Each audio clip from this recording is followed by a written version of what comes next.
Hi everyone, my name is Nina and I'm a mental health advocate. I live with anxiety, OCD, depression, and HSP, which stands for highly sensitive person.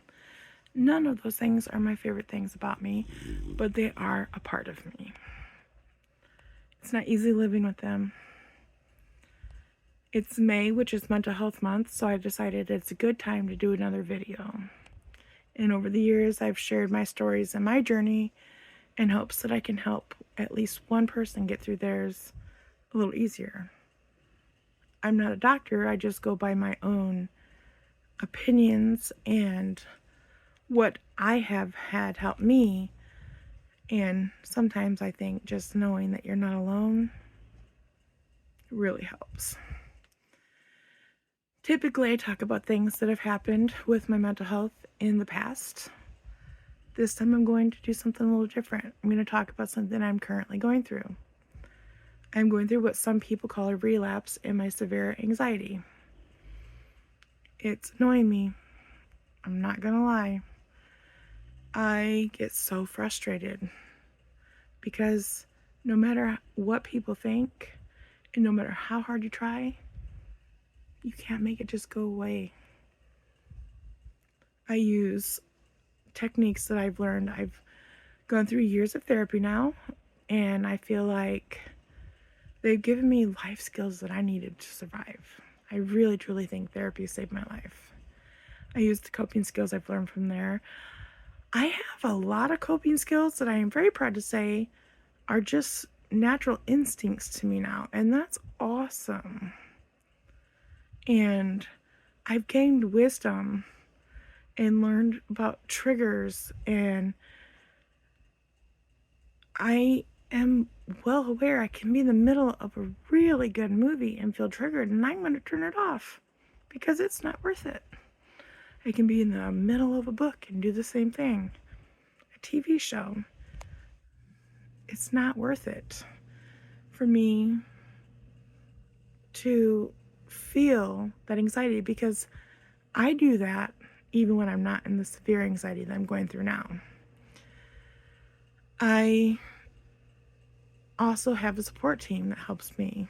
And just, I think it was last year, there was a TV show coming out that I was really looking forward to. But right when it came out, I wasn't able to watch it right away. And somebody in my support team was. And they immediately contacted me and told me, you need to not watch this movie because there is some pretty big triggers in this for you. And I listened. It was a little bit of disappointment because I wanted to see that show pretty bad. But my thankfulness for the heads up was much stronger. I have been down the dark path of severe anxiety multiple times. There were 2 times that I believe were back-to-back years that were my very worst. And I'm thankful because I feel like with all the help I've gotten through therapy, it was like God handed me a flashlight and I was able to see, oh, we're heading that way. I don't like it. And I stopped. At the end of that path, at the very worst with my anxiety, I know that I can't go anywhere by myself. I can't even stay in my house by myself. And unfortunately, I became suicidal both times. I didn't want to die. I felt hopeless. I didn't want to feel that way anymore. Luckily, I got help. I ended up having to switch places with help. If it's not a good fit for you, don't give up. Find someplace new. Find the right fit. It helps. It helps more than you'll ever know. If you or somebody you know is in crisis right now, call or text 988. 988. They're there to help you. It's okay to not be okay. It's good to admit when you have a problem. If I would have tried hiding my suicide thoughts, I might not be here. And that scares me. Because I did not want to die. I just felt hopeless. And while it feels hopeless, it's not hopeless. You're not alone. I have gained so many coping skills and so much wisdom through therapy that I am beyond thankful for. I use the coping skills to survive every day. We live in a world full of chaos. It's necessary, especially when you're going through severe anxiety like me. But I use a lot of distraction techniques. I have a couple of games from my childhood that I've turned into individual games. And late at night when I can't sleep because my anxiety is spinning out of control like a tornado in my head, I will get them out. Because sometimes with my anxiety, all I need is to be distracted. And it's good to find safe distraction techniques for yourself. I like playing those games. I also have a few games on my phone, Yahtzee, those kinds of things. I love playing Sudoku. I love word searches. I love dot to dots and coloring books. I like crosswords because I know the answers, but I am a horrible speller. So I get frustrated because I mess up the whole puzzle because I can't spell to save my life. But if you enjoy those, that is a very good distraction technique.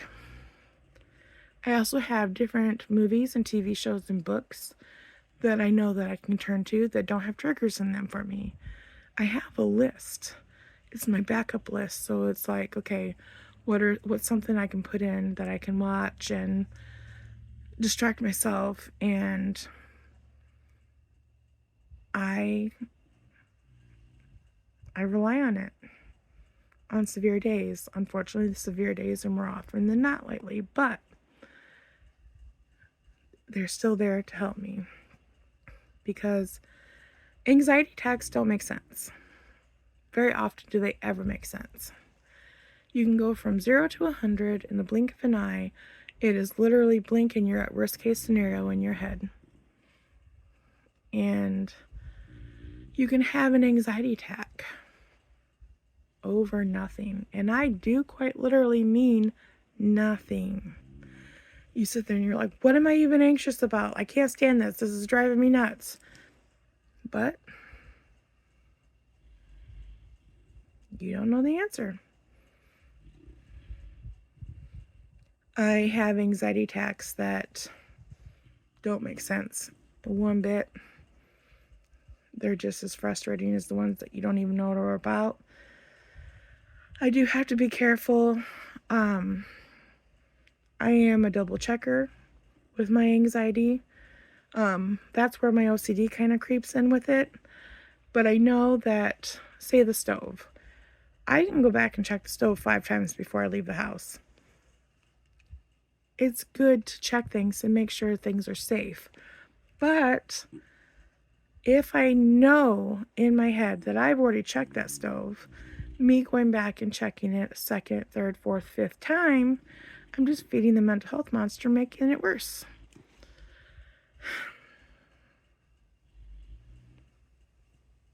It's not easy living in this world, and I am being 100% serious. Again, I'm not a doctor, but I think therapy saved my life. And I truly believe therapy would be beneficial for everybody out there because we live in a world that's full of negativity and chaos. I don't even watch the news anymore because you just see the hate in this world, and it breaks my heart and causes anxiety. I've come to the point where I avoid things that I can typically watch. My favorite show is an old one, but a good one. I love the show Third Watch, but it's a heavy topic, so I avoid that. It's on the back burner right now, as well as with my true crime shows. I like to figure out what happens before they tell you, but they're too heavy. They go on the back burner for now. I suggest you look at things like that. It may be your absolute most favorite show. Third Watch literally is my favorite show. I had to put it on the back burner. You just have to watch out for yourself. Find your own safe bubble. And I do encourage you. I am not a doctor. I am not a therapist. I do encourage you, if you need one, to find one. If you need help, ask for it. The stigmas that make people think that it's wrong to seek help are so wrong. It is the most amazing thing you can ever do for yourself. And again, if you or somebody you know is going through crisis and you're having suicidal thoughts or anything like that, call or text 988. They're there to help.